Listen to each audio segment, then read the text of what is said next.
Well, the plan for today was to get some wood done, but the weather said otherwise.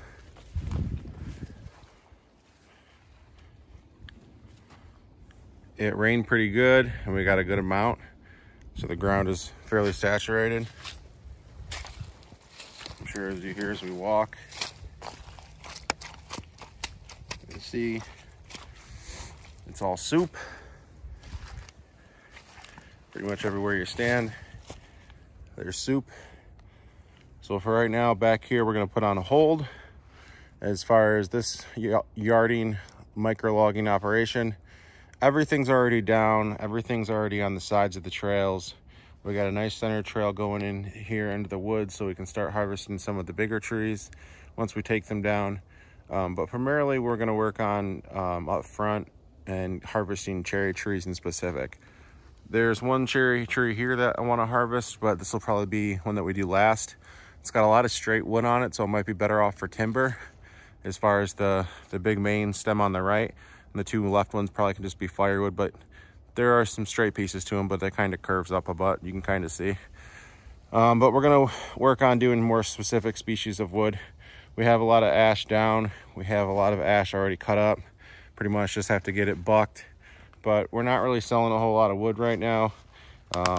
We sell face cords here and there, and no one's really been messaging or calling for anything. So we got about 3 face cords stocked up at the moment. So I'm gonna leave it at that for now, and if we need more, we can come back here and get it. I will be able to get the wood out of here because this is fairly stable ground up until here. This is where we usually back the wagon up. So if the wagon sits about there, figure the mower is about there. So it's not too bad getting out of here. Tire chains definitely will help, but if fully loaded down, I think we're gonna have some issues with the ground. So we'll probably kind of put this on hold for a minute as far as this little bucking station goes, and probably just go back to bucking up the bigger pieces with just a stick and chalk. There's a nice ash in here that I got to pull out of here. That one on the top is the ash. Got to pull that out, buck that up. There's a couple other sections around here that could just be bucked up, and then I could just take the wagon back here and get them out. As far as the trail goes, we got a lot done. There are still some snaggers and stuff like that. Like this is a little snag that you won't want to get caught on. Your tire will definitely not be going over that, especially ones that's got like branches on it like this. Like totally catch your foot, snag your tire, whatever. You got to watch out for them snags. Here's a stump, another stump that I cut down.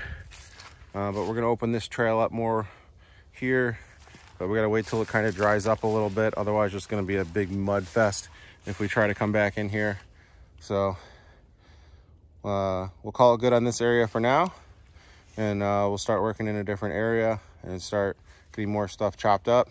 I do want to get this processor table loaded up fully before it gets too nasty out.